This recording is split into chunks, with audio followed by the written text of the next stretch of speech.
өргөмэн үзүүлж байна.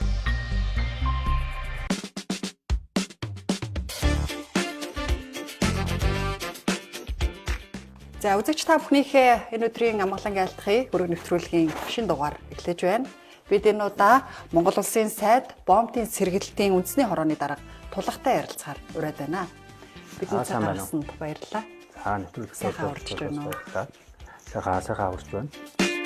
Монгол Ардын хувьсгалт нам. Та Монгол Ардын хувьсгалт намын гишүүн байсан. Түүний хобби ерөнхий нэрийн бичгийн дараагаар ажиллаж байсан. Тий, Монгол Ардын хувьсгалт нам, танай нам 21 онд Монгол Ардын намд дагаар орсон. Та сайдулсан танай намын даргын хүү улсын хурлын гишүүн болсон. Энийг хураач идэх үү? Энэ тамгашт тугштаас нэг муу харагдаж байна. Тийм шиг байна. Бидэнд олцсон л энэ. Намын бусад гишүүд харин албан тушаалын бялуунаас хүртэж чадсан уу? За албан тушаалыг би бялуу гэж ойлгохгүй байна. Тоол яриад байгаа л да 35 сая тонныг 85 сая тонн болтлоо өсгсөн гэж байна. Тэгээ эрэлт бас нөлөөлсөн байх л да. Өнгөрсөн оны мөн үетэй харьцуулахад мөрсний экспорт 10%-аар буурсан. Тэгэхээр энэ бомбтаар гарч байгаа худалдаа бол хоёр талын худалдагч худалдаа өгч хоёр хоорондоо тогтсон үндсэн дээр л явдаг бизнес. Бомбын бүтээн байгуулалтын ажил гэхээр одоо тухайн талбайгийн томруулахыг хэлж гин үү?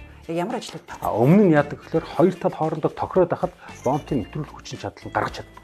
Тэгэхээр орсоо зөвшөөрдөг гэсэн үг.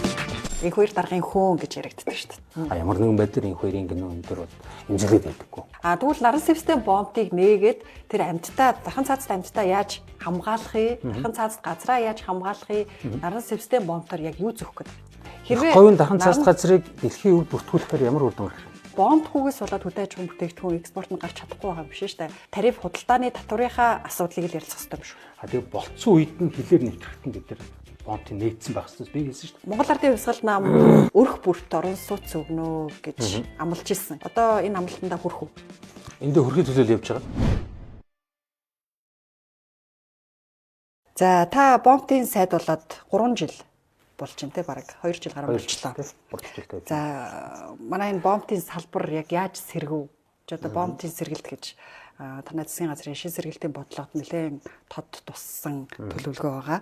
Тэгээ нэвтрэх чадвар энэ хугацаанд хэдэн өсөв гэдгийг та тоогоор хэлээч. Тэгэхээр бомбын сэргэлтийг одоо маш богино хугацаанд тоогоор илэрхийлэх гэвэл бидний гадаад улстай хийж байгаа худалдааны тоо хэмжээгээр л шууд илэрхийлэгдэнэ. Ер нь бол Монгол улсын одоо гадаадд худалдаж чадж байгаа бараа бүтээгдэхүүн аваад үзэх юм бол ихэнх нь одоо уул уурхайн бүтээгдэхүүн өөрөөр хэлбэл авар хэмжээ ихтэй ийм бүтээгдэхүүн байна.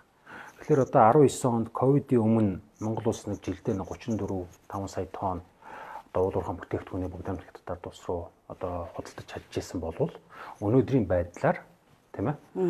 Энэ тоо бол нэлээд унссан. Одоо 19-20 хүртэл унссан. За тэгээд 22 оноос хойш 22, 23, 24 оны хугацаанд бол одоо тасралтгүй дэш өссөн.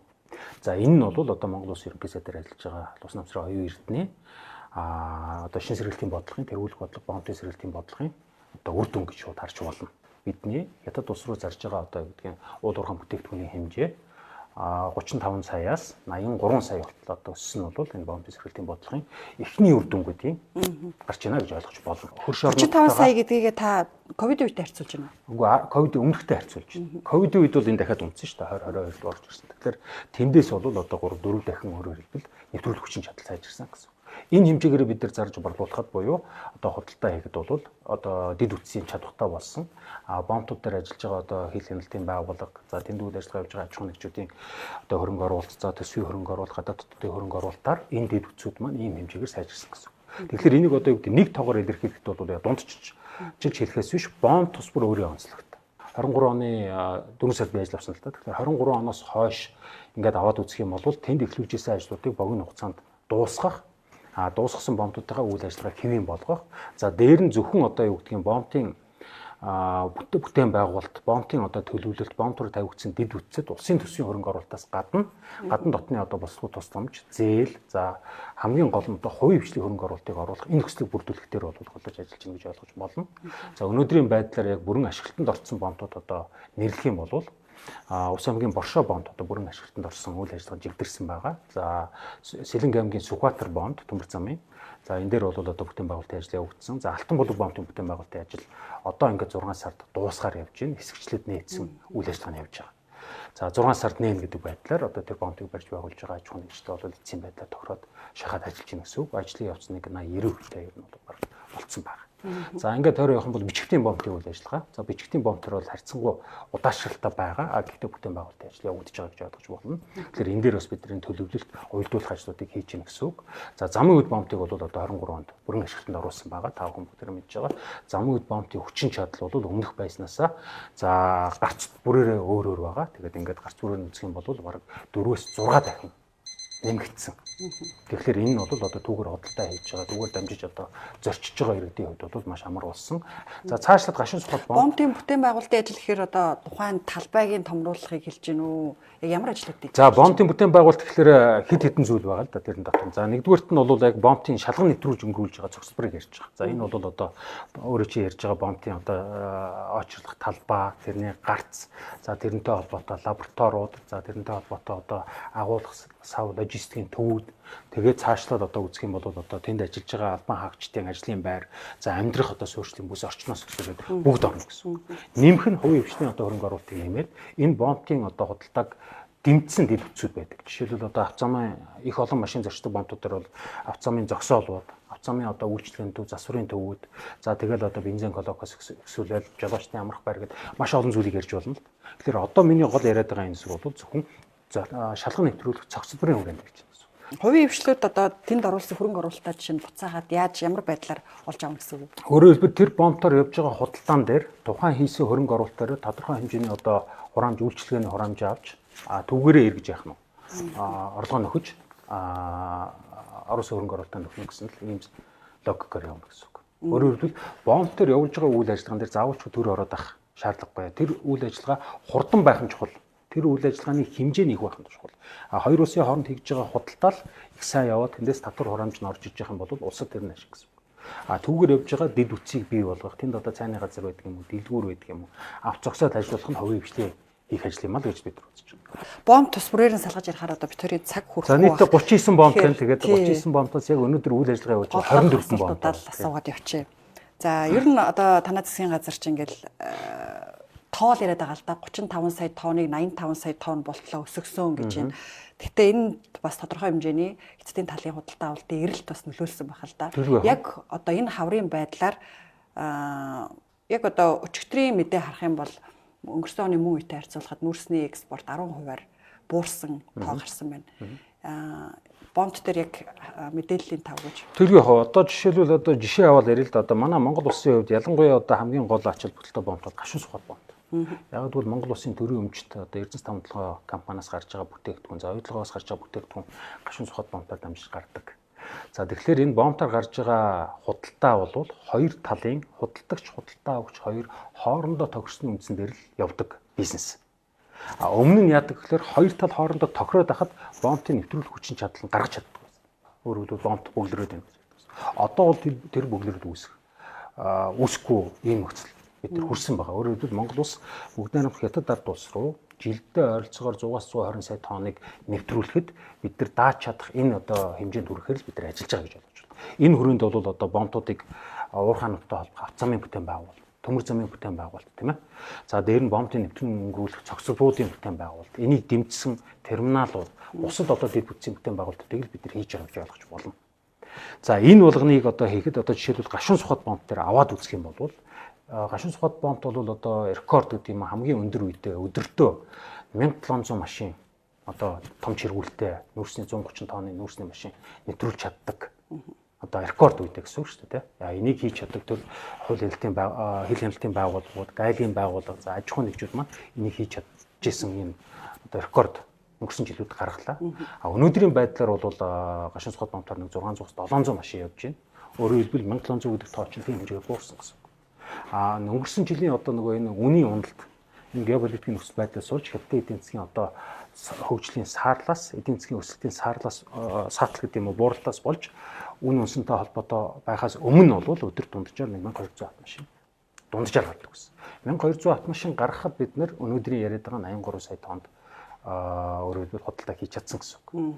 Яг өнөөдрийн байдлаар бол энэ тоо буурсан байгаа. Яг бол энэ мэдээж үнийн уналтай холбоотой хятадын талын худалдаа авагч нар маань нүүрсээ татаад авцсан. тухайн үед одоо өндөр үнэтэй гэрээгээр татж авч ирсэн нүүрс маань нүүрсний үн мунсантай холбоотойгоор цаашаа явж өгөхгүй хятадын талын бомб дээр одоо агуулгах савнд дүүрсэн байдалтай байгаа. За энэ дээр бол засгийн газараас онцгой анхаарал экспортын ажлын хэсгийг сангийн сайдаар ахлуулж байгуулсан. Энэ бол 7 хоног болгоны 2 дахь өдөр бид нар хуралдаад энийг хурдуулахын тулд Монгол талаас өртгөө яаж бууруулах вэ? Өөрөөр хэлбэл замын өртгийг яаж бууруулах? Ачилт буулгалтын өртгийг яаж буулгах вэ? Бомбтууд дээр гарч байгаа ямар нэгэн одоо юу гэдэг өрстөөнийг одоо хааж байгаа тарифуудыг хувийн хвшлэгээ ярьж яаж буулгах вэ? За хятадын талынхаа одоо байгууллагуудтай гадаад ямаар дамжуулаад уул уурхай яам эдийн засгийн яамны бас төлөөллүүдэд явуулж хятадын талтаа бас тогтвортой худалдааг яаж үргэлжлүүлэх үү гэдэг энэ асуудлуудаар онцгой анхаарал тавьж ажиллаж байна.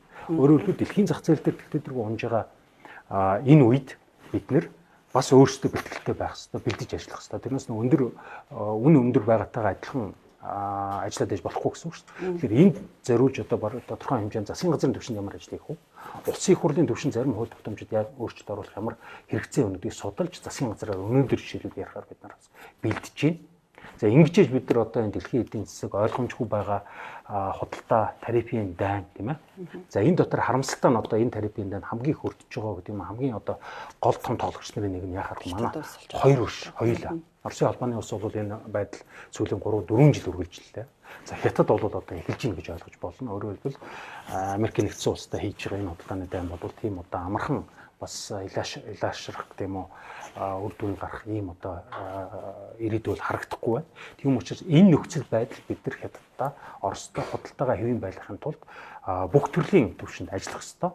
За энэний бол дэд үтсийн түвшин бол миний хариуцж байгаа бомбын салбар улс төрийн түвшин одоо ерөнхийлөгч их хурл засгийн газрын түвшинд яаж ажиллах вэ? Бид дотооддоо эрх зүйн орчныг сайжруулах уу гэдэг дээрээс хамаарч энэ нүүрсний худалдаа энэ одоо босод одоо юу гэдэг жонш тийм ээ. За төмбийн өдөр зэсийн худалдаа явагдана гэсэн үг. За манай нэвтрүүлэг оролцогчтой зориулж нэг юм билээ. Монгол ардын хувьсгалт нам. Та Монгол ардын хувьсгалт намын гишүүн байсан. Би ерөнхий нэрмжийн дараа нь ажилласан. Тий, Монгол ардын хувьсгалт нам, танай нам 2021 онд Монгол ардын намд дагаар орсон. Одоо дэмжигч, намынхаа дэмжигч гишүүдийг баартарцны хариуд та сайдулсан. Танай намын даргын хүү улсын хурлын гишүүн болсон. Бусад танай намын гишүүд энэ бялуунаас хүртсэн албан тушаалын. За нэгдүгээрт энийг хураач идэх үү энэ тамгашт тугштаас нэг муу харагдаж байна. Тий, энэ гоё нэвтрүүлэг байж болно. Гэхдээ энийг би бол хураалгач. Монгол ардын хувьсгалт нам гэдэг бол одоо олон жилийн түүх юм. Энийг авчдаг. Тэгээд би хариулъя. Цаана асуултанд. Яг та хүмүүсийн анхаарал татахын тулд ингэж хийсэн юм шиг байна. Бидэнд олдсон л энэ. За тэгэхээр Монгол ардын хувьсгалт нам бол одоо 100 жилийн түүхтэй. За Монгол улсыг өнөөдрийн одоо түвшинд хөрсийн түвшинд авчирсан энэ намаа. За Монгол ардын хувьсгалт нам 21 онд Монгол ардын намтай нэгдсэн. Тэгэхээр таны фреймлж байгаа дагаар орсон гэдэгтэй бол санал нийлэхгүй байна. Хоёр намын удирдлагууд тухайн үедээ яриад шат чатны байгууллагуудын шийдвэрийг гаргаад өөрөөр хэлбэл Монгол ардын хувьсгалт намын их хурл баг гурал удирдах зөвлөл, ардын намын их хурл баг гурал удирдах зөвлөл аль аль нь хуралдаад за энэ хоёр нам нийлж үйл ажиллагаа явуулъя гэдэг шийдвэр гараад одоо болтол 21 оноос хойш бол ингээд 4 дахь жилдээ хамтраад ажиллаж гин гэж ойлгож болно. Одоо бол нэг нам болсон. За түүхэндээ бол 10 жил тусдаа явсан. За 10 жил тусдаа салсан замлыг бас та бүхэн санах ёстой. Өөрөөр хэлбэл нам яах гэж юуны төлөө байдیں۔ Арслан нийгэмд нам байх ёстой. Тийм ээ? Ялангуяа парламентын засаглалтаа үздэг. Нам ямар үүрэгтэй байдгүй гэхээр улс орныхоо хөгжлийн төлөө тодорхой мөрийн хөтөлбөр зорилтуудыг л дэвшүүлэх ёстой. За Монгол ардын хувьсгалт намын зорилт юу байсан? За байгалийн баялагийг иргэдэд өгөө. Өөрөөр хэлбэл энэ том уурхаанууд лиценз хэлбэрээр дамжаад гадна дотны нөхдүүдэд эзэмшүүлээд байгаа чинь ашиг нь иргэдэд наалдахгүй байна. Энийг иргэдэд наалддаг энэ тогтолцоог бий болгоё гэсэн. Өнөөдөр энэ зорилго дээр ардын нам хувьсгалт нам хоёр нэгдэж чадсан. Тийм ч учраас өнөөдөр баялагын сандын тухай яриад стратегийн ордуудынхаа хувийг энэ баялагын сандаа төвлөрүүлж иргэдтэй одоо ирээдүйн одоогийн тийм ээ өмнөх даахын төвийг гэдэг ингээд бүх иргэдтэй жигт хүртэх тухай асуудал. 1072 хувьцааны амжуулах тухай асуудал. 1072 хувьцааны ногдол ашигыг иргэдэд хүргэх тухай асуудлыг авч хэлж байсан. За шүүх одоо хуулийн байгууллагын завхарлыг засах тухай асуудлыг оруулж ирж байсан, тийм ээ. Өөрөөр хэлбэл шүүх бол хонгил үүсгэлээ.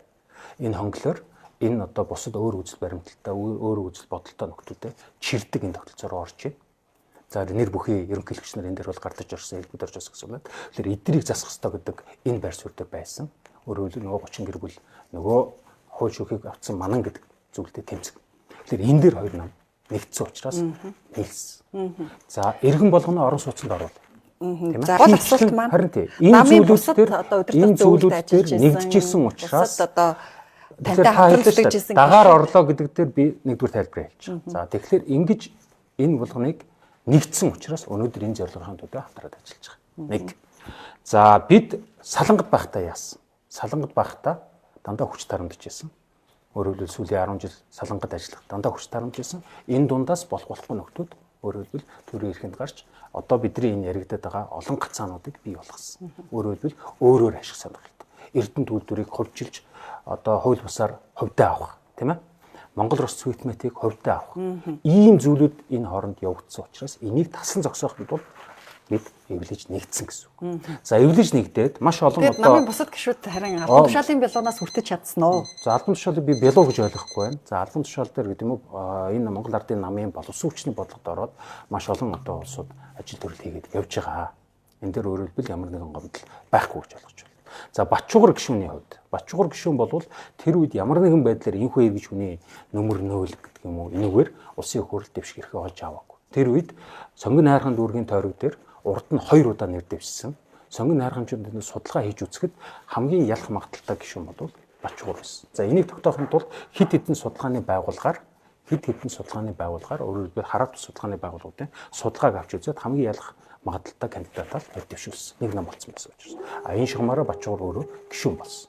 Тэрнээс яг жирийн хүмүүс нөгөө мошгож гэдэг юм харахтаа одоо энэ хоёрын хүүхэд боллоо гэдэг энэ тайлбар ярьж байгаа шиг байлаа. Тэгэхээр энэ дэр маш ойлгомжтой хэлэхэд хэрвээ Батчуугарын рейтинг тэнд байгаагүйсэн бол нэр дэвших шанс байгаагүй. За. Рейтинг өндөр байсан учраас тооцсон гэж байна. За ойлголоо. За үргэлжлүүлээд бомтын асуудал руугаа ороход. За сая улсын хурлаар ганц мод гашуун сухатын хил холболтын төмөр замын асуудал батлагдсан.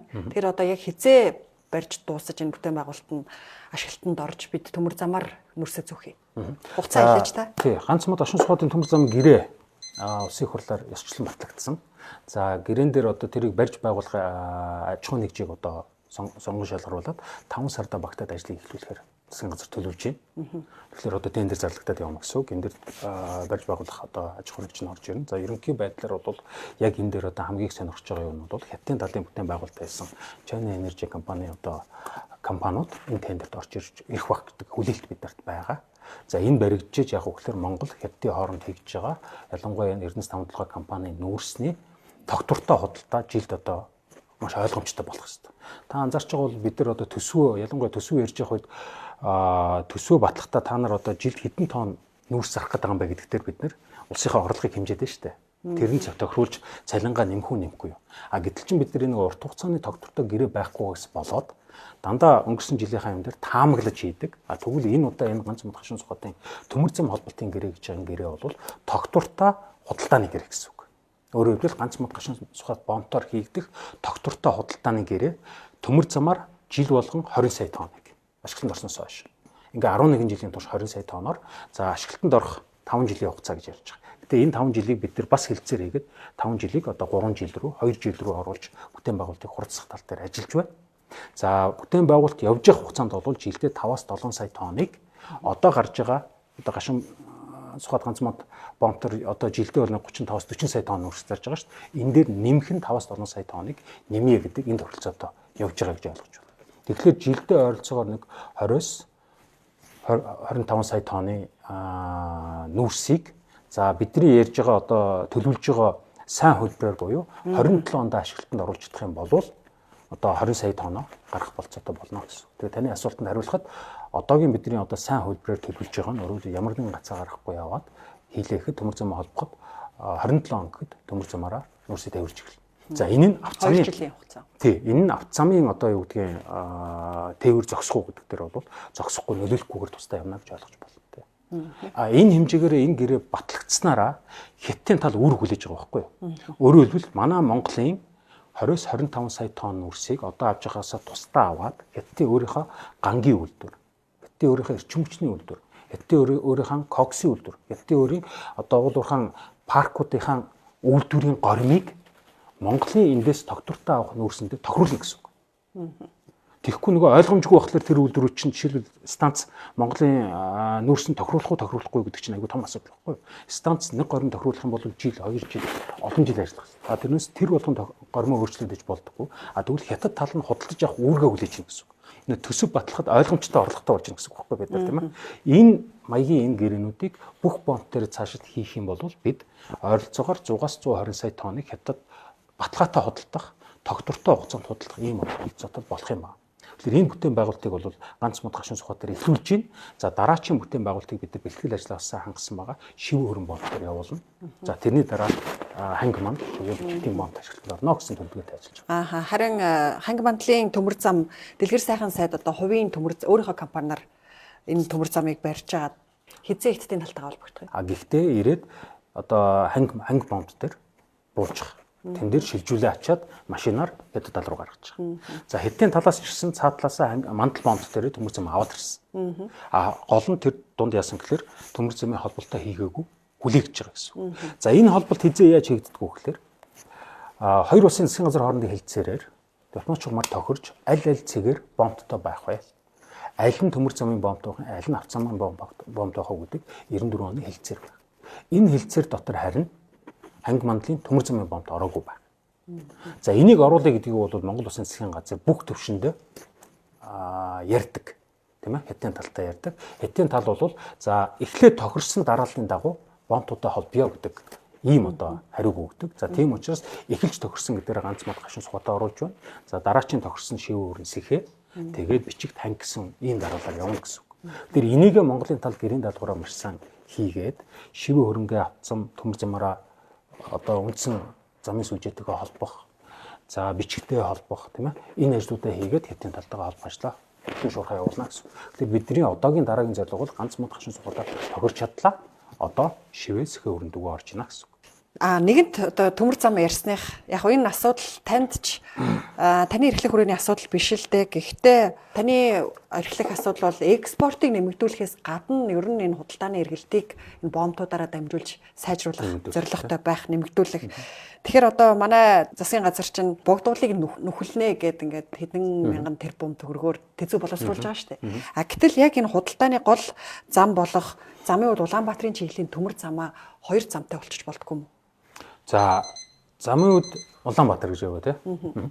Энэ одоо явж байгаа одоо манад байгаа энэ ганц яг голын тэнхлэгийн төмөр зам бол бас одоо их олон жил болж байгаа. Бараг 80 жил болж байгаа энэ төмөр зам. Ер нь ачаалттай байгаа. Хэрвээ хоёр замтай болчих бол бидний гар дээр ирж байгаа бараа бүтээгдэхүүний үнэнд ч хямдралаар нөлөөлнө шүү дээ тийм. Тийм. Тэгэхээр бид нар энэ дээр бол ярилцж байгаа. Гэхдээ энэ төмөр зам маань бол одоо Орос Монголын хамтарсан хувь нийлүүлсэн төмөр зам. Тийм учраас аливаа гаргаж байгаа шийдвэр Оросын талтай дандаа уялддаг юм байна. Тэгэхээр Оросууд зөвшөөрдөг гэсэн үг. Оросууд тэгэхээр Оросын хувьд ямар ашигтай байх вэ? Орос хөрөнгө оруулах уу, оруулахгүй юм чинь 50-50 байхгүй юу? Тэгэхээр одоо тэндээ шинэ юм хийх юм бол тэрийг нөгөө хувьцааныхаа эзэмшилд хэрхэн яаж оруулах юм? Гэт ийм бас их төвөгтэй асуудал байдаг. За энэс үл хамааран бид одоо параллельны буюу би яллаа шүү дээ. Энэ чинь 47 8 оноос барьсан төмөр зам шүү дээ. Тэгэхээр энэ нөгөө нэг байгалийнхаа хамгийн одоо боломжтой буюу хамгийн бага хүндрэлтэй хэсгийг тойруулаад хийцэн төмөр зам байхгүй. Тэгэхээр одоо бол технологи хөгжсөн тийм ээ. Хамаагүй сайжирсан учраас шулуун илүү хурдтай явдаг, илүү дац авдаг ийм төмөр зам барих хэрэгцээ шаардлага Монгол байгаа юу? Тийм байгаа юу гэвэл байгаа. Тэгэхээр энийг бид нар өөрсдөө хийх хэрэгтэй. Энийг хийхин тулд бид нар эдийн засгад хийх хэрэгтэй. Нөгөө мегадэстүүд дотор энэ чинь яригдаад байгаа гэсэн үг тийм ээ. Тэгэхээр энэ төмөр замыг барих хэрэгтэй. Энийг барихын тулд Монгол улсын төмөр замын бодлогыг ч гэсэн эргэж харах хэрэгтэй. Бид өөр өргөн нарийн байна уу? Тэр бол нэг ач холбогдолтой уг асуудал биш юм байна. Тэгэхээр нөгөө хөрөнгө оруулагч тал маань алин дээр байх нь. Дараа нь хөрөнгө оруулсны дараа тэр төмөр зам маань эдийн засгийн эргэлттэй байх үгүй гэдэг тал дээр бид нар тооцоо судалгаа хийж зураг хийх хэрэгтэй. Тэгэхээр зам тээврийн яам дээр бол энэ асуудлууд яригдж байгаа. Тэгээ энийг хийхин тулд магадгүй нэгэнт Орос байгаа бол Хятад Оросыг холбосон транзит коридор болох гэдэг шүү дээ. Тэгвэл Орос, Хятад, Монгол гэсэн гурван тал суугаад гурлаа хамтарсан компани байгуулад одоо хос төмөр зам буюу параллельний болгоё гэдэг яриаг ярьж байгаа. Ингэж ярьж явах хугацаанд ярьж явах энэ яриан дотор бол би түрүү хэллээ шинэ технологиор барих төмөр зам. Урд нь уул жалгыг дандаа тойрч явдаг байсан бол одоо жалга байвал гүүр тавиад уул байвал түнэлээ авахад явдаг болцсон. Дэлхийн ертөнцөөр. Тэгэхээр нөгөө уул нөхцөлтөргөө сүжгэлдэг барьдаг энэ юм а жоо хойш нь тавиад. Улс орон хөгжиж гэж байгаа бол улс орон хөгжиж гэж байгаа бол энийг төмөр замаа барьж болох. Зэрэгцүүлж ярьж болохгүй. Хоёулаа байх хэрэгтэй. За ямар ч үсэн яригдчих асуудал усын төсвөөс энэ мега төслүүдийг санхүүжилж угаасаа бид дийлэхгүй байхгүй. Манай төсөв эдийн засгийн чинь өөрөө тэр том төслүүдийг шууд явуулахад дэлхийн ертөнцийн чинь шууд ус төсвөөсөө явуулдаггүй л дээ. Энэ дандаа нөгөө гадны нутгийн хөрөнгө оруулалтаар эргээд эдийн засгийн ашигтай болгох тэр хөлбөрийг тооцож явуулдаг. Тэгэхээр зөвхөн Монгол Хятад хоёрын хооронд төмөрцөн байх уу? Монгол Хятад Орос гэсэн эдийн засгийн коридор тийм ээ транзит Монгол бүс ба зам санаачлагын хүрээнд энийг хийх. Ингэж нөгөө тухайн барьсан дэд үтс маань богино хугацаанд эдийн засгийн үргэлжтэй байж Оросын хөрөнгө нөгөж авна л гэсэн үг шүү дээ. Тэгэхээр аль нэгийг нь болиулаад аль нэгийг шийдэж байдаггүй. Одоо нэг тийм харьцуулт манайхан ялангуяа заримдаа их хурал дээр бас хийж байгаа би харамсаад байдаг л да. Одоо гişүүд өөрөөр хэлбэл та нар над соёлын төвөө болоод эмнэлэг барьж. Нэг бол одоо та нарт барьж байгаа замаа болоод тийм ээ. Одоо юу гэдгийг утааныхаа асуудал руу орооч гэдэг. Зэрэгэл явж явах хэрэгтэй. Хүн чинь үгүй мөнгөгүй орон болохоор эренбий асуудал үгүй эренбил. Гэхдээ аль алийг явуулж явахгүй бол та хэд одоо бодолтой ингээд эренблий. За эрчим хүчнийхаа бид нар төслүүдийг бол хувийн хвшлийн эрх зүйн орчноо өөрчилж хувийн хвшлийн хөрөнгө оруулалтыг татах замаар шийдэх гэж байна. Гэхдээ энэ яагаад заавалчгүй соёлын төвүүдийг өсгөх хэрэгтэй. За. Гэтэ гол төмөр замын асуудал ер нь бол яригдж байгаа энэ бол яригдж байгаа асуудал тийм. Гэхдээ энэ дээр бол одоо заавалчгүй тэр гадны Америк одоо Герман гэдэг юм лаглаг технологийн инженерүүд үлээгээд ах шаардлагагүй монголчууд хийх боломжтой болсон би харуулсан. Одоо харин тийм монголчууд өөрсдөө төмөр зам барьдаг болсон шүү дээ. Тийм шүү дээ. Тэр бол айгүй том давуу тал. Энэ хоёр даргын хөөн гэж яригддаг шүү дээ. Гэхдээ 2002 оноос хойш би энэ хүнтэй бас хамтарч ажиллах завшаа надад тохиолдсон. Өрх бүрт орон сууц өгнө гэж амлаж исэн. Та тэр эрхийн бичгнээс олоод ирэх үедээ уг нь судалгаа дутуусан байна. Сонгогдсон тохиолдолд бид нэр энэ эрхийн бичиг хүчнтэй болно гэдэг зүйл заалтын энэ дээр байж байгаа. Тий, олон хүн бүртгэж авсан. Тий, тэр байх. Тэр чинь сонгуулийн үйл явц шүү дээ. Наран систем бомбыг нээх үү гэдэг асуудал нэлээд маргаан дагуулж байгаа. Наран систем бомбоор яг юу зөөх гэдэг вэ? За. 4 оны улсын хурлын сонгуулиар ямар компаниудаас хэдэн төгрөгийн хандив авсан бэ? 4 компаниас авсан. Жишээлбэл MCS Group-ээс хандив авсан гişүүд ухаан удгийн 34% төр тавьж чадах уу? Тэгэхээр энэ дээр MCS ч гэдэг юм аж ахуйн нэгжүүч талцаад байлдаад гэдэг юм уу маргаад ах асуудал биш. Оронд нь юу хийж өгөх вэ? Аль болох төрийн овийн хвшлийг хийж чадах юмыг төр нь хийхгүйгээр эрхийн нээж өгч явах нь бидний нийтлэг зорилт шүү дээ. За. Монгол Ардын Хувьсгал нам 2020 онд өрх бүрт орон сууц өгнө гэж амлаж исэн. Тэгээ бүр олон мянган хүмүүсийг бараг бүртгэж аваад исэн.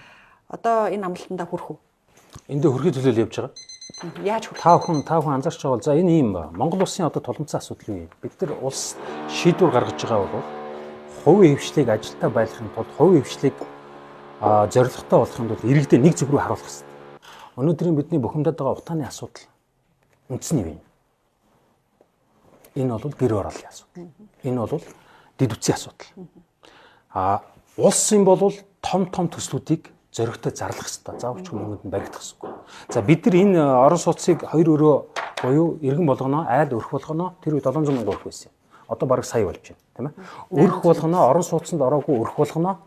Тэр тоогоор нь орон сууцанд оруулъя. Энэ хүрээндээ зөвхөн Улаанбаатарт биш 8 том хотыг сонгож авч орон сууцнд барья гэдэг зоригтой хөтөлбөр Монгол Улсын зарласан. За энэ хөтөлбөрийн хүрээнд 450 мянган айлын орон сууц барина. Ингэхдээ 8 хотод хуваана. Нэг аймагт 50 мянган айлын орон сууц барих хэрэгтэй байна гэдэг тооцоо судлага гаргасан. За 90 оноос өмнө тэр үеийн одоо хамдууд маань зориглоод Багнуурыг, Эрдэнэтийг, Дархныг гэд хотуудыг зориглоод барьж эхэлж чадчихсан. Тийм ээ? Тэгээд барьцсан. Тийм учраас энийг барья. За тэгээд тэр үеийн одоо сонгуульд бол бид нар Монгол Ардын Хувьсгалт намыг сонгооч. Сонгогдсон тохиолдолд та тэр эрхийн бичгнээс олоод ирэх үедээ уг нь судалгаа дутуусан байна. Сонгогдсон тохиолдолд бид нар энэ эрхийн бичиг хүчнтэй болно гэдэг зүйл заалт нь энэ дээр байж байгаа. Тий, олон хүн бүртгэж авсан. Тий, тэр байх. Тэр чинь сонгуулийн үйл явц шүү дээ. Тэгэхээр болоод өөр намын команд очичоор энэ хэрэгжих боломжтой юм. Одоо Ардын намын мөрийн хөтөлбөр дотор энэ маань за яг хөө тэр чинь одоо яг тэр үеийн Хувьсгалт намын нэрээр ороход хөвгтэй байх шиг байна. Тэгэхээр Ардын намынхаа яриа төрийн албан агчдын, залуучуудын, ногоон орон сууцны тийм ээ одоо орон нутагт ажиллаж амьдарч байгаа төрийн албан агч зориулсан гэдэг маш өөр олон хэлбэрээр энэ маань задраад явж байгаа. Өөрөөр хэлбэл нэг малгайд ор биш, гэтээ олон хэлбэрээр явж байгаа. Энэ бол ипотекийн зээлийн хэлбэрээр явж байгаа. Түрээсний хэмжлэг гэдэг нь явж байгаа. Гэхдээ энийхээ хэмжээг бид нар нэмэгдэх шаардлага байгаа. Энийг нэмэгдэхийн тулд юун дээр гацж байгаа гэж эрчим хүч дулаан дээр гацж байгаа. Тэгэхээр эрчим хүч дулаанаа шийдчихэж энэ орон сууц руу орохгүй болохгүй нэ гэдэг бүгдээ ойлгож байна. Тийм учраас одоогийн яриад байгаа эрчим хүчний реформыг хийхгүй бол нэгч байшин нэмж өрч чадахгүй байна. Нэг ч аймгийн төвийг одоо дулаан эрчим хүчин шийдэхгүй бол өргөжүүлж чадахгүй байна.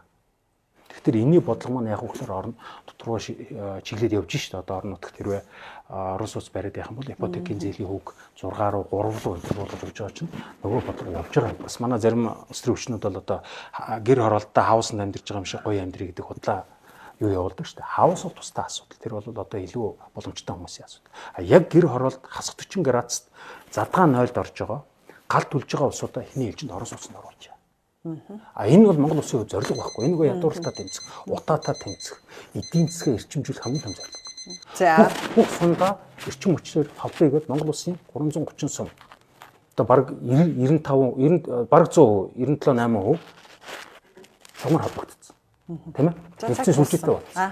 Бүх аймгийн хатуучлалтай авцамар холбоё гэсэн бид нар 20 жилийн өмнө зарлж байсан том мега төсөл байсан. Одоо бүгдийн холбоо дуусчихлаа. Одоо бид нар дараагийн мега төсөл рүү орж тэрнтэй ижилхэн гэр хороолгүй болоё гэсэн зорилго байхгүй. Ямар ч байсан хувьсгалт намынхаа мөрийн хөтөлбөрийг мартаагүй гэж тийм ээ. За та хувьсгал намын дарга байсан энх хоёр даргатай ер нь хэдэн жил хамтарч ажиллаж байна? 2002 оноос хойш. Энх хоёр даргын хүн гэж яригддаг шүү дээ. Үгүй яг 2002 оноос хойш би энэ хүнтэй бас хамтарч ажиллах завшаа надад тохиолдсон. Би яг мэргэжлийн хувьд бол багш. За тэгээд мэдээллийн технологи буюу программист хүн. За сургууль төгсөөд бол 1 жил одоо багшилсан. За тэндээсээ бол IT-ийн чиглэлээр хөөе. Тухайн үед одоо Монголын хамгийн анхны вебсайтуудыг бид нар бичижээлээ. За Монголын анхны одоо цахим тойл бичгийг бичижээлээ. Тийм ээ. Тэгээ тэр юмраа явж байгаад бол тэр үед энх хоёр дарга бас мэдрэмжтэй байсан байгаа. Өөрийнхөө хажууд за интернет сошиал медиа одоо тэр үед ч нөө сошиал медиа гэж байгаагүй л да яхаж чадал байсан. Тэгэхээр энэ технологи интернетийн одоо ирэн үе ирж байгаа юм байна. Тийм учраас хажуудаа энэ чиглэлийн хүн авъя гэж бодож байгаад надад одоо тухайн үед ингээл дамжаал санал тавигдаж Монгол Ардын намын хувьсгалт намын Монгол Ардын хувьсгалт намын одоо удирдлагын ажлын аппаратад IT-ийн инженерээр ажиллах санал орж ирэл. Тэгэхээр би тэндээс хойш ажиллаад тэндээсээ тухайн ерөнхий сайдад одоо бас тоогдож гэдэг юм уу. Ерөнхий сайдын туслахаар ажилд орж ирсэн. Ингээд 2002 оноос хойш өнөөдөр хүртэл хамтарч ажиллаж холбоотой ажилладаг. Энд дээр бол би бахархаж явдаг. Өөрөөр хэлбэл энэ хоёр гэж юм бол бас Монгол улсын түүхэн ийм дүр, ийм хүн. Тэгээ өнөөдрийг хүртэл үнтэй хамтарч ажилласан бахархдаг. Ямар нэгэн байдлаар энэ хоёрын гинөө энэ дээр бол эмзэглээд байдаггүй. Үнэхээр би олон жил үнтэй ажилласан. Үнэн. За дараагийн асуулт маань наран систем бомбын талаар асууя. Наран систем бомбыг нээх үү гэдэг асуудал нэлээд маргаан дагуулж байгаа. За нээх юм бол бид тэр дэлхийн өвд бүртгэгдэж чадхаа болчихно. Нөгөө талдаа одоо маргаад байгаа гол зүйл нь бол их говийн дархан цаазд газраа дэлхийн өвд бүртгүүлье гэдэг асуудал байгаа шүү дээ. Хэрвээ говийн дархан цаазд газрыг дэлхийн өвд бүртгүүлэхээр ямар үр дүн гарах юм? Тэгвэл наран систем бомбыг нээгээд тэр амьтдаа дархан цаазд амьтдаа яаж хамгаалахыг, дархан цаазд газраа яаж хамгаалахыг наран систем бомбоор яг юу зөөх гэдэг вэ? За ингэж асуувал болж байна. Өөрөөр дэлхийн өвд бүртгэх чухал юм уу? Тэр баруун бүсд байгаа иргэд маань тийм ээ богино зайд туулж худалдаагаа хийдэг. Тэнд өөрсдөө үйлдвэрлэж байгаа мал аж ахуйн бүтээгдэхүүн, өөрсдөө үйлдвэрлэж байгаа бүтээгдэхүүнээ үнд хүргэж зарж чаддаг. Амьдрал нь сайжирдаг, тийм ээ. Баруун бүсийн хөгжил дээшлдэг байх нь нэгдүгээр чухал. За хоёрдугаарт мэдээж хэрэг тэр одоо тусгай хамгаалалт авсан газар байгаа. Тэр хэсгийн хамгаалтын менежментийг сайжруулах чухал. За их говийн дархан цаазд газрын өөрөөр энэ хооронд зөрчилдөх юм байхгүй. Тэгвэл ягаад харин зөрчилдүүлж маргаад байгаа дээр бол бас бүгдээрээ бодох хэрэгтэй. Өөрөөр хэлбэл бомб нээх тусгай хамгаалалттай газар хоёр зөв гэх юм бол ямар ч зөрчилдөөн гарахгүй би биенээ дэмжих хэрэгтэй. Бомб нэгдэх юм бол тусгай хамгаалалттай газар нь талхилагдаад байхгүй болно л гэж үзэж байгаа шүү дээ. Одоо говийн их дархан цаазд газрын Б хэсэг хаана байдгийг та мэдэх үү? Араа хойшоо хэсэг. Гашуун сууд бомб дээр шүү дээ. Дархан газар дээр л байгаа шүү дээ. Тэгээд одоо ингээд Монгол улс тэрүүгээр чинь худалдаагаа хийгээд дархан цаастай байгаа ч гэсэн тэрүүг худалдаагаа хийгээд тэнд байгаа амтны хамгаалалтыг явуулж байгаа. Тэгээд л мазаалаа байхгүй болсон юм шүү. Гэхдээ тэн чинь мазаал говийн дархан цаастай бэдэр чинь мазаалаа байдгүй холон байдгүй холон байж л байгаа шүү дээ. За мазаалаа чинь 75 онд авсан. За мазаалаг 75 онд говийн дархан цаастай А хэсэг. Газар нутгийн хэмжээ Булган аймгаас том. Баян Байлгийн аймгаас том. Газар нутгийн хэмжээгээр. Тэнд ямар ч малчин байхгүй, ямар ч хүн амьдэрдэггүй. Хамгаалалт нь маш сайн авагдсан. Өнөөдрийн хүртэл хамгаалалт нь явж байгаа. Анх 75 онд авахд хэдчнээ хавтгай хэдчнээ мазаалаа байсан. 800 хавтгай байсан. За 50 мазаалаа. Одоо хэд болсон? Өнөөдөр 50 жилийн дараа 600 хавтгай 50 мазаалаа хэвээрээ байна. 50 жил хамгаалж байгаа. Тэгэхээр бид нар хамгаалтын менежменттэй анхаарал хандуулах цаг болсон байгаа. Би өөрөө байгаль орчин сайдаар ажиллаж байсан дэд сайдыг ажил хийж байхад энэ дээр энэ газрын нутгыг бол маш сайн мэдж судалж байсан. Бидэнд юу дутагдгүй гэхээр нөгөө л санхүүгийн асуудал. Тэр их том хэмжээтэй газар нутаг дээр ажиллах байгаль хамгаалагч, унаа, тэнд ажиллах бензин тосны зардал, цалин, тэнд одоо үүсэх ус цэгийн тоо, тэр тижээл хүргэж өгөх энэ болгоны зардал Монгол улсын төсөвт сууж өгдөггүй. Тийм учраас хамгаалт нэртэй зүгээр зөнд нь хайцсан баг. За энийг яг ингээд нөгөө том цөлийн бүс учраас гээд олон улсын байгууллагууд руу хандаж бага хэмжээний төсөв мөнгө өгдөг. За тэрүүгээр манай эрдэмтэд 3-аас 4 жилд нэг удаа очиж судалгаа юм авдаг. Энэ хамгаалтын менежмент хоцрогдсон байна гэж үзэж байгаа. За энийг сайжруулахын тулд яах ёстой? Тухайн бүс нутагтаа эдийн засгийн хөв чадвартай болох ёстой. Эдийн засгийн хөв чадвартай болно гэдэг чинь яа гэсэн үг? Тэр бүс нутагт худалдаа явагддаг, тийм ээ? Тэр бүс нутагт эдийн засаг явж иж, дэд үтцтэй болж иж тэр хамгаалт сайжирна гэсэн үг. Эзэнгүй хайсныхаа хамгаалж ийн гэж ердөөс ярьж байна. Өөрөөр хэлбэл тухайн байгалийн нөөц хичнээн уурхай байдгийг. Тэнд уурхай байхгүй шүү дээ. Нэг ч уурхай байхгүй гэдэг тэгэхээр. Гэхдээ би одоо харин хэлэх гээд шүү дээ. Нэг ч уурхай байхгүй. Харамсалтай би одоо та нэлээд материал авчирсан юмараа. Харамсалтай бид нар одоос нь судалгаанууд хийгээд байна л да. Говь Алтан аймгийн байгаль орчны газрын хийсэн судалгаа. Говь их дархан заасан газрын А хэсгийн хамгаалтын бүс нутагт хууль бусаар эвдрэлд орсон газруудын тоолох судалгаа. Өнөөдрийн байдлаар нэг ч уурхай байхгүй мөртлөө хууль бусаар одоо нинжа гэсэн үг шүү дээ. Хүн байдаггүй, хүн очдоггүй. Хараа хяналт тавих боломж муутай учраас цөөн хэдэн бүлэгэл хулгаагаар тэнд гар аргаар янз янзын үйл ажиллагаа явуулаад байна. Нийтдээ 38 цэг дээр гар аргаар юм олборлцсон байна шүү дээ. Бүр дархан цаацтын бүс дотор шүү дээ. Дархан цаацт чинь дотроо онгон бүс, хамгаалтын бүс, хязгаарлалтын бүс гэдэг бүсүүд байна. Онгон бүс дотор нь хүртэл юм явагдсан байгаа байхгүй. Тэрийг хянаж чаддаггүй юм байна тий. Зам байхгүй учраас тийшээ чи хяналт тавьж чадахгүй байгаа шүү дээ. Хүний хараа хяналтанд оруулах хүсэхгүй байгаа байхгүй. За тэгэхээр бид яах ёстой вэ гэхээр бомб руу тавих дэд үтс замаа тавих хэрэгтэй. Байгаль хамгааллын чинь зам тавих тухай асуудал байхгүй юу? Замгүй бол энэ чинь ингээд дуртай газраараа яваад эвдэдэж шүү дээ. За яг зам тавиад тэр замынхаа хяналтыг хийх хэрэгтэй. За замаа тавих хэрэгтэй. Дараа нь худалдаагаа хийх хэрэгтэй. За яагаад заавчгүй наран сэвстэй гэж яриад байгаа юм бэ? Харин тий яагаад за би тэрийг чинь тайлбарлаж гэдэг дээр олон анхаарал чичрээд ирсэндээ биш. Энэ маш олон жил яригдсан. Энэ Говь Алтан аймгийн засаг дарга нь байсан хүн улсын хурлын гишүүн болчоод хүртэл үгүй энэ манахаас орсон өөрөөр хэлбэл манай бомбын сэргэлтийн үндэсний хорооноос засгийн газрын 24-с 28 оны мөрийн хөтөлбөр дотор одоо манахаас оруулсан саналын нэг энэ анх хэрэгжиж байгаа зүйл биш. Энэ одоо 14 онд хэрэгжижсэн 92 93 онд бүр нээгдээд ажиллаж байсан бомб байхгүй. Тэр үед манай байгаль хамгаалагч нарын одоо болгоомжлоод байгаа зүйл болсон үнэн. Өөрөөр хэлбэл 92-оос 93 онд энэ бомбыг 11 сар ажилуулах 9 сарын хугацаанд ажилуулахдаа замгүйгээр нээсэн. Баян бүр ус цэвүүдээр дамжиж замна явсан учраас нөгөө амьд нөлөөлсөн байхгүй. Энэ одоо бол байгаль хамгаалагчнараа санаа зовж байгаа энэ дэр бид нар маш санал нэг байгаа. Санал нэг байгаа учраас тэр ус цэвүүдээр замыг хийлгүүгээр дархан цаацт хилийнхэн дотор орлоггүйгээр хилээр нь дамжуулаад улсын хилээрээ дамжуулаад зам тавьж бомбтой нээгээл гэж. За яагаад тэргүй бомб нээх гэдэг. Монгол улс бүгд нэрмд хятад ард улстай 4700 км шугамар хилэлдэг. Ингэхдээ хятадын дотоод 3 өөр засаг захиргааны нэгж субъекттэй хэлдэг байхгүй юу? Өвөр Монголын өөртөөс хоорондоо бид хэлдэг. За өвөр Монголын өөртөөс хоорондоо 13 бомбтоор худалдаа хийж байгаа. 13 бомбт нь бол хоёр талдаа хоёр өөр дандаа аймаг сум субъектүүд байна гэсэн. 13. За энэний 4 нь одоо төмөр замын бомб. Тэгэхээр одоо 9 бомбтоор өөрөлдөл яг одоо хил гарч ийн гэсэн үг. Худалдаа 8 явж ийн гэсэн үг. Баруун талдаа бид Шинжаан өгрийн өөртөөс хоорондоо худалдаа хийдэг. 4 бомбтоор. За Шинжаан өгрийн өөртөөс хорон бол сүүлийн үед арай зөөлөрч байгаа. Гэхдээ эдийн засаг худалдааны хувьд чөлөөт худалдаа гэдэг ойлголт байхгүй. Зорч хөдөлгөөн ч гэсэн маш хяналттай байдаг. Ийм тусгай бүс. За 3 дахь бүс нь юу вэ? Хятадын 34 дотоод мужийн нэг болох Гансуу гэдэг муж. Гансуу муж юугаар онцлог юм гэхээр эдийн засгийн бүтцээрээ өвөр Монголтой юм уу Шинжаантай Монголтой харьцуулахад манай хоёр хоорондоо худалдаа хийх юм бол хоорондоо аялал жуулчлалыг хөгжүүлэх юм бол хоорондоо одоо сэргээгдэх тийм шин сэргээгдэх хүчнээр хамтарч ажиллах нь хамгийн боломжтой юм муж гэж. Гансуу муж. Номер 1-р аялал жуулчлал. Аялал жуулчлалаар Гансуу муж өнөөдрийн одоо 24 оны мэдээгээр нийтдээ 40 тэрбум Америкийн долларын орлогыг нэг жил олсон. 40 тэрбум. Монгол улсын эдийн засаг нийт багтаамжны нийтлэл 20 байгаа байсан. Ганцхан аялал жуулчлал. За бид аялал жуулчлалын яг дэрэнхлээр Гансуу мужийн тэр хойтол одоо манайта хилэлж байгаа хэсэг маань өөрөө яг манай говь Алтаа Баянгор яг энтэй ижлэн говь цөлийн бүс. Тэ урдаас жуулч орж ирнэ гэж үү? Ирэлгүй байдیں۔ Тэгэхээр тэр орж иж байгаа хэдэн сая жуулчнаас яагаад бид нар оруулж бид нар өөр хаанаас ирэн жуулч авах гэдэг. Хятадас айгаад идэв. Тэгээд тэр эзэнгүү цөлд юу үзүүлэх гэж жуулч. Тэгээд За ингэж юм. Тэгээ би танд хэлэх гээд шүү дээ. Тэр 40 сая жуулчин ямар брендийг үзэх гэж гансуур ирдэг вэ гэхээр тэр манай хилийн цаатал чи монголчууд байгаа. Сүбэ монголчууд байгаа байхгүй. Сүбэ монголчуудын амьдралын хэмээн гэвэл тэмээ малдаг. Цөл буюу говь тийм элсэн дээр амьдардаг. А тэгэхээр хятад тэр юу үзүүлж ийм гэхээр Монголын говь үзүүлгийг тэнд авчирдаг.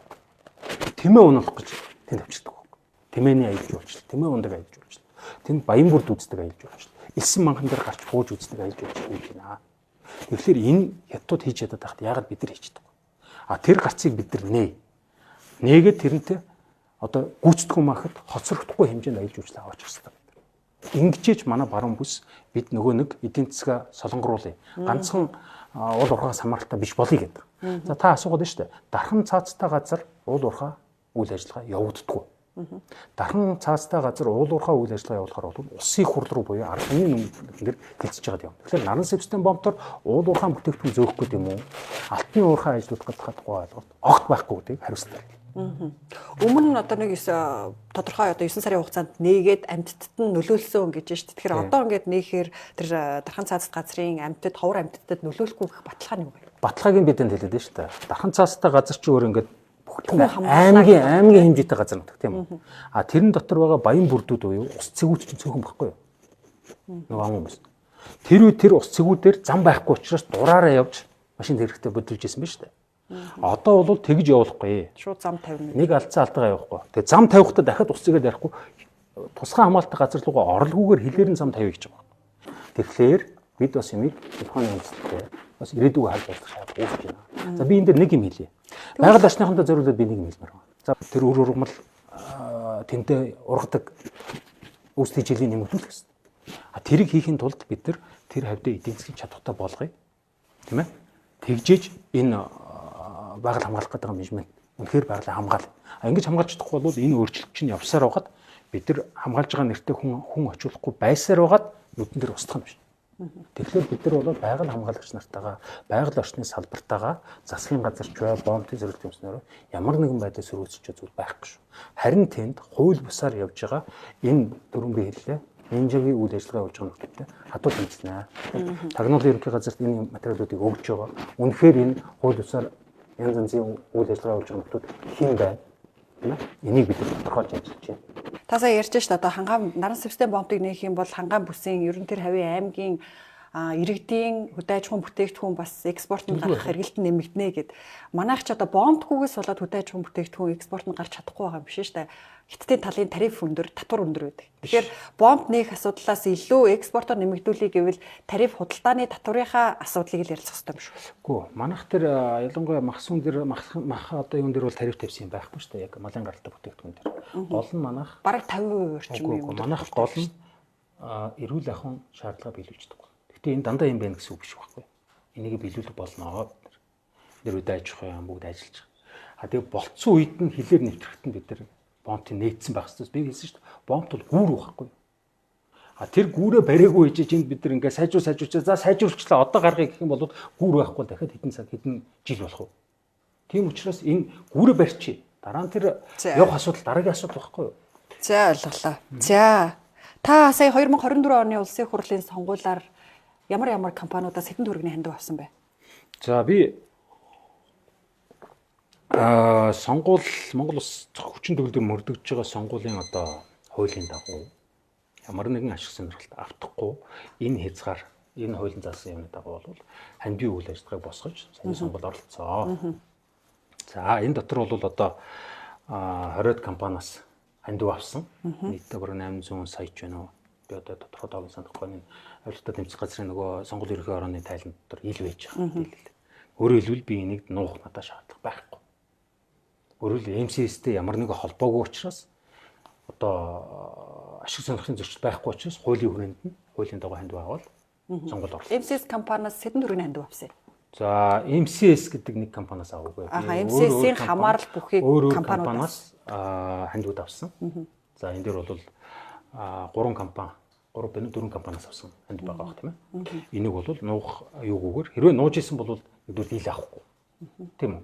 Харин хуулийн дагуу ингээд авсан яригдж байгаа. Энэ дээр бол би одоо маш нээлттэйгээр хэлэхэд Монгол улсад мөрдөгдөж байгаа. Энэ зөвхөн Монгол улсч байдаг бүгд дэлхийд за энэ эндээс хандив авсан юм байна. Та энийг ил одоо нөгөө тайлагнараа гэсэн тэр хуулийн дагуу тайлгнасан гэж ойлгож байна. Сонгуулийн зардал өнөөдөр Монгол улсад явж байгаагаар хандвар босч явдаг. Өөрөөсөө гарахыг ч хориглодог. За гэхдээ миний хувьд бол яг нэг өгүүлэхэд бүх зардлаа хандвар босгосон. Яг уу хандив авахыг нь буруутгаагүй нээлттэй мэдээлэл. Гэхдээ яг нэг компанийн хамаарал бүхий компаниас их хэмжээний одоо хандив авах нь гишүүд нь өөр дараа нь эргээд одоо тэр компани эрх ашигыг хамгаалах үе гэсэн олон нийтийн хардлага байгаад байгаа. За танай засгийн газар жишээ нь стратегийн ордуудын ухаан удаг, нарийн сухат, цагаан сувраг зэрэг стратегийн ордуудын 34-өөс 51%-ийг төр давнаа гэсэн энэ ажлыг эхлүүлээд явж байгаа. Тэгэхээр хандив авсан одоо жишээлбэл MCS Group-ээс хандив авсан гишүүд ухаан удгийн 34%-ийг төр давж чадах уу гэдэг асуудал явагдаад байгаа л да. Та тэр асуудлыг дэмжих үү? Энэ бол Монгол улсад мөрдөгж байгаа хууль тогтоомжийг биелүүлэх тухай асуудал. Тэр таны яриад байгаа засгийн газар тогтоосон ажлын сэдвээр би байгаа. Тэгэхээр энэ дээр MCS ч гэдэг юм аж ахуйн нэгжүүч эмзэглэх гэдэг юм уу нэг талцаад байлдаад гэдэг юм уу маргаадах асуудал биш. Монгол улсын хуулиар стратегийн орд 2007 онд батлагдсан байгаа. 7 онд батлагдсан ордууд тийм үү? 34%. За зарим тохиолдолд 51%, 50% ч гэсэн одоо энд өгөх ёстой шүү дээ. Төрд буюу нөгөө баялагын сангаа бүрдүүлэх гэдэг шүү дээ. Хийх ёстой. Харамсалтай нь ингээ эргээ харсан чинь зарим ордууд тухайн үед гаргасан шийдвэрүүд зөв байсан уу, буруу байсан уу гэдгийг тогтоох ёстой юм байна. Ягаад гэвэл энэ стратегийн орд байгаа мөртлөө тодорхой хувиа өгөөгүй байна л гэдэг асуудал. Тэгэхээр энийг хуулинд нь нийцүүлье. Хуулинд нь нийцүүлэхийн тулд аж ахуйн нэгжүүдтэй хийх одоо хилцээрэг гэдэг юм уу тийм ээ? Эхлүүлье. Ингийн тулд хэд хэдэн ордууд явсан. Ганцхан MCS-ийн ухаан удаг яриад байгаа юм биш шүү дээ. Олон ордуудыг яриад. Олон ордууд. Төрөг нуурын орд ч яриад. Тэгэхээр яг хүмүүс ганцхан сугалж авч яриад байгаа юм тийм. Ухаан ордын хилцээр ямар шатнд явж байгаа? Засгийн газараас бэлдээд энэ дээр одоо хилцээр хийх ёстой юм байна. Хуулийн дээр ийм одоо өөрөлдвөл алдаа дутагдал гарсан байхыг шалгах ёстой гэдгийг их хурл руу өргөн барьсан. Тэгэхээр их хурл дээр энэ асуудал шийдэгдэх ёстой. Засгийн газараас боловсруулаад их хурл руу өргөн барьсан гэсэн. За миний ойлгож байгаагаар бол одоо аж ахуйн нэгжүүд нь бол энэ дээр хэлцээрээ хийгээд үнэхээр одоо хуулинд нь нийцүүлэх шаардлагатай бол хуулинд нийцүүлээд явахд болохгүй зүйлгүй л гэж ярьж байгаа юм шиг байна. Би одоо тийм л мэдээлэлтэй байна. За ерөнхийдөө хандив өгж байгаа компаниуд хандив өгөхдөө буцаад тавих болцол байт юм уу? Байхгүй. Оронд нь Монгол улсад үйл ажиллагаа авчихсан байна шүү дээ сонгуулиар. Үгүй яг энэ чинь оронд нь юу хийж вэ? Үгүй тэр аж ахуйн нэгжүүдэд төрийн хүндрэлгүй тийм үү? Аль болох төрийн хувийн хвшлийг хийж чадах юмыг төр нь хийхгүйгээр эрхийн нээж үүж явах нь бидний нийтлэг зорилт шүү дээ. Монгол улсад их тэргүүл одоо аятайхан одоо үйл ажиллагааны жигдрээд явж байгаа зөвхөн аж ахуйн нэгж байна. Тэгээ эдрээсээ бүгднгээс нь танд байсан. Тэгээ боломжоор л бүгдээрээ өгсөн. Таны яриад байгаа шиг нэг ингэж бүгдийг багцаж авчираад нэг газараас гэдэг ойлголт байхгүй. Бүгд тус тусдаа аж ахуйн нэгжүүд байхгүй юу? Улсын бүртгэлд бүгд өөр тусдаа. Тэр Монгол улсын хуулинд аж ахуйн нэгжээс гэж бичсэн болохоос биш нэг эзэнтэй компаниас тэд мэд гэдэг ийм заалт байхгүй байхгүй. Хамаарлаар нэг группээс хамааралтай байгаа шүү дээ MCS Group. Тийм заалт байхгүй байхгүй юу? Тийм заалт байсан бол хэлэх ёстой шүү дээ. Тэгээ ер нь Монгол их жижиг шүү дээ. Одоо биднийг хайшаа ингээд одоо нэг ийм бас туйшрал яваад байгаа өөрөөр хэлбэл. За чи энтэй ингээд нэг төрлийн бус байгууллага байгаа учраас чи ингээд ингээд хамаарал хүнийг хилмигдүүлэхийн тулд ингээд замбраагүй явуулаад байгаа шүү дээ. Энийг бас хэдүүлээ нэг засаг ийм заагтаа авч үзэхгүй бол одоо та бид нар ч гэсэн удаа яриа суух юм бол хамаатан боддог шүү дээ тийм ээ. Тэгээ тэрийг бас хамаатуулж хуулийн дээр бичээгүй энэ заалтаар бас ингээд шуугуулах нь бол нэг тийм зөв зүйл биш байх гэж бодож байна. Та харин өөр ямар компаниудаас авсан? Би одоо яг цаас харахгүй хэлж мэдэхгүй байна. 20-д компани байсан. За ерөөд асуулт дуусчихин. Сая замын үдийн бомтыг 24 цаг байснаа яагаад боловч юу? За та анзаарсан бол 24 цагийг бол 2 удаагийн туршилт нь 2 удаагийн туршилт. Өөрөөр хэлбэл хятадын талтайгаа бид нар 2 талын бомтын горим бомт нэх асуудлыг бол дандаа нөгөө талтайгаа Оросын талтаа бол Оросын талтайгаа хятадын талтаа бол хятадын талтаа тохиролцож зөвшөөрж хийдэг. За хятад улсын хувьд нийтээ яг манайхтай адилхан хуурай бомт 180 орчим байдаг. Их газрын бомт гэх юм уу? Далайн биш, агарын биш бомт. 180 орчим бомтоос манайх хятадтай ингээд 17 бомтоор одоогийн байдлаар хэлэлж байгаа тийм ээ. За энэ дотор хятадын 180 бомт дотор 24 цагийн горимтай ганцхан бомт байдаг. Оросын албантай хэлж байгаа манжурын ганцхан бомт.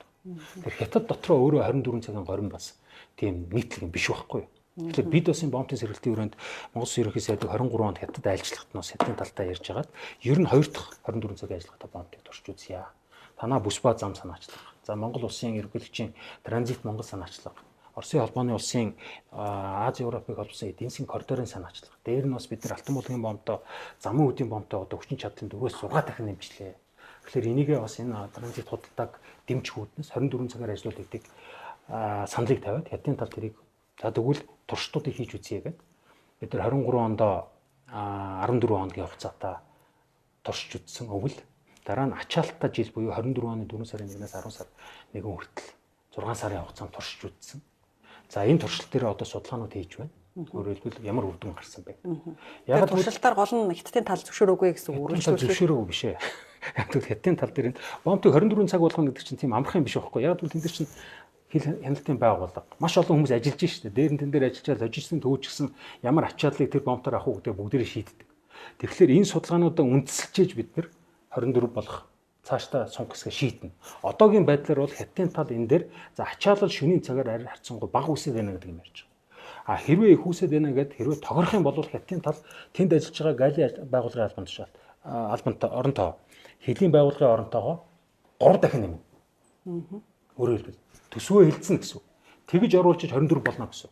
Бид бол энийг чадлаараа шахаж байгаа. Яг бол бид улсын их хурал дээр төсөв дээр энийг шийдсэн байхгүй. Бидний талаас бид нар гэрийн талаараа хийцэн шүү. Одоо хятадын тал хийжүүл энэ бомтоор явах урсгал эрс нэмэгдэх нэ, ашигтай болох нэ гэдэг ямиг хятадын талаа хилцэж байгаа гэж ойлгож байна. Тэрнээс ч одоо юу гэдгийг болцсон гэдэг юм уу? Зогссон гэсэн үг биш. Бид бол одоо энэ ингээд энэ онд явах энэ одоо замын үдээр хийх худалдааг дэмжихийн тулд за 24 биш юм ахэд ядаж 24 одоо хилцэж явах хугацаанд ажил цагийн сунгая. Тэгтээ ачаалаасаа харж байгаа гэсэн үг шүү дээ. Замууд явж байгаа ачаал замаар харьц цагийн сунгаа гэдэг энэ зүйлийг бас давхар ярьж байгаа. Тэгэхээр энэ 24 цагийн асуудал зогссон гэдэг юм ганц асуудал байхгүй гэдэг бас зөвөр ойлгоорой. Хятадын талын процесс, хятадын талын шийдвэрүүд бол маш олон шат дамжиж гаргадаг.